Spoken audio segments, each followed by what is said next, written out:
నమస్కారం, welcome to జనం కోసం జర్నలిజం న్యూస్.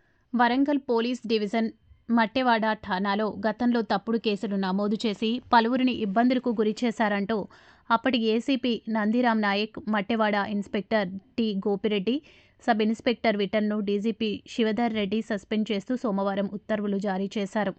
వరంగల్కు చెందిన వ్యక్తిపై కక్ష సాధింపులో భాగంగా అతడు ఇంట్లోకి ప్రవేశించి దోపిడీకి పాల్పడ్డాడంటూ మట్టెవాడ ఠాణాలో గతేడాది తప్పుడు కేసు నమోదు చేసి రిమాండ్కు తరలించే ప్రయత్నం చేశారు.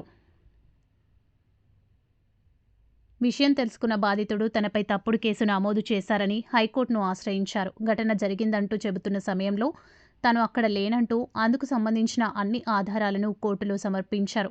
దీనిపై సమగ్ర విచారణ చేయాలని న్యాయస్థానం వరంగల్ కమిషనరేట్ పోలీసులను ఆదేశించింది.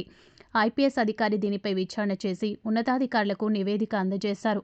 10 నుంచి 15 వరకు తప్పుడు కేసులు నమోదు చేసినట్లు తెలిసింది. దీంతో డీజీపీ 3 అధికారులపై సస్పెన్షన్ వేటు వేశారు. సస్పెన్షన్కు గురైన నందిరామ్ నాయక్ ప్రస్తుతం ములుగు సైబర్ క్రైమ్ డీఎస్పీగా, గోపిరెడ్డి సీసీఎస్లో, విఠల్ పరకాల ఠాణాలో విధులు నిర్వహిస్తున్నారు.